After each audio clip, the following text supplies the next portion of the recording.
Bismillahirrahmanirrahim. Assalamualaikum warahmatullahi wabarakatuh. Yang terhormat Ustadzah Ainatul Mardiyah dan juga rekan-rekan sekalian, kami dari kelompok 1 yang beranggotakan saya sendiri Muhammad Fatih Ar-Raihan dan juga rekan saya Mahmud Alam akan menjelaskan sedikit tutorial bagaimana cara kita melakukan uji hipotesis dengan metode one sample t-test menggunakan aplikasi SPSS. Di sini ada soal, teman-teman. Kusedi adalah seorang guru di SD Permata Unggul. Beliau berasumsi bahwa pembelajaran dengan teknik jigsaw dapat meningkatkan prestasi belajar siswa hingga melebihi KKM. Yang perlu kita garis bawahi, pembelajaran dengan teknik jigsaw dapat meningkatkan prestasi belajar siswa.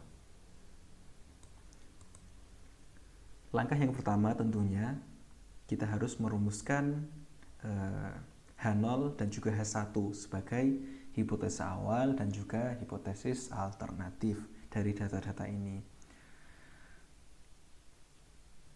Pembelajaran dengan teknik jigsaw dapat meningkatkan prestasi belajar siswa. Ini dapat kita masukkan ke H1, teman-teman, atau hipotesis alternatifnya. Kemudian H0-nya, teknik pembelajaran jigsaw tidak berpengaruh dalam meningkatkan prestasi belajar siswa hingga melebihi KKM sebesar 70. Oke, kemudian langkah selanjutnya supaya kita lebih mudah dalam menginput data-data ini ke SPSS, kita bisa copy data-data ini kemudian kita masukkan ke Excel. Setelah kita masukkan ke Excel, datanya bisa kita copy semua, kemudian kita masuk ke aplikasi SPSS ya, teman-teman. Setelah itu kita masuk ke variable view dulu, kita masukkan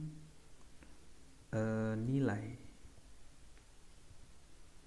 Oke, bisa kita ke scale atau skalanya. Setelah itu kita masuk kembali ke data view dan kita masukkan data-datanya tadi. Kita paste di sini.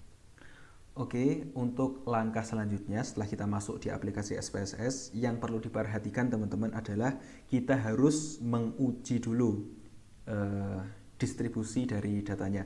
Apakah data-data ini berdistribusi normal atau tidak? Karena data yang berdistribusi normal ini adalah salah satu syarat utama agar kita bisa melakukan analisis one sample t-test.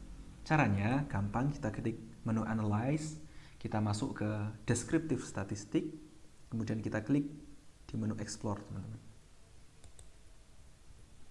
Kita pindahkan datanya.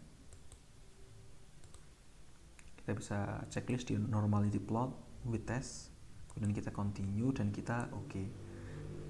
Nah, data yang berdistribusi normal ini seperti apa sih? Data yang berdistribusi normal itu memiliki nilai signifikasi yang lebih dari 0,05. Di sini kita dapati nilai signifikasi dari data-data kita itu 0,141. Yang otomatis 0,141 ini lebih besar dari nilai signifikasi 0,05. Nah, jadinya alhamdulillah data yang akan kita uji ini otomatis berdistribusi normal.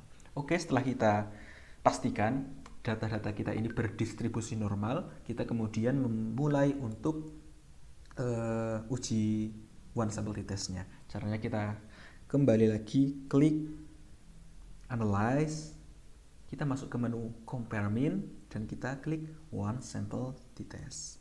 Di sini kita bisa masukkan test value-nya, teman-teman.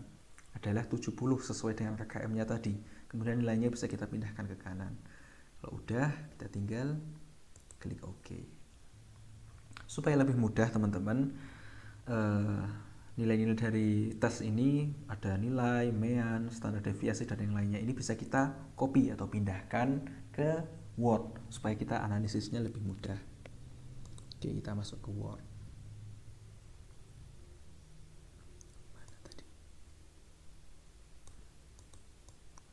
Oke, sebentar. Ada coret-coretan.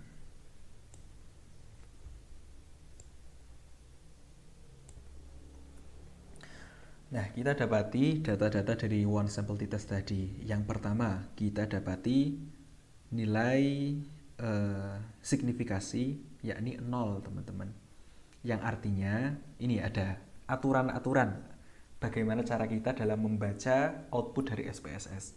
Yang pertama, apabila nilai signifikasinya kurang dari atau sama dengan 0, itu maka H0-nya ditolak dan H alternatifnya diterima. Jika nilai signifikasinya lebih dari 0, maka H0-nya baru diterima. Di sini nilai signifikasinya itu adalah 0. 0 dan 0 itu kan sama dengan, kita bisa tambahkan simbol dulu, lebih dari sama dengan 0. Jadi kesimpulannya yang dapat kita ambil, H0-nya ini ditolak teman-teman.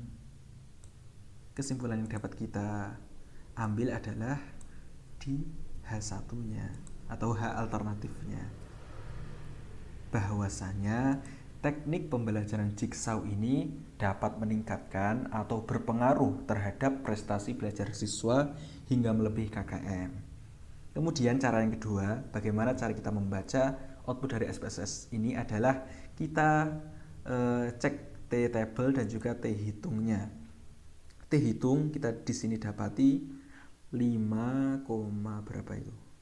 5,468. T-tabelnya seperti apa caranya?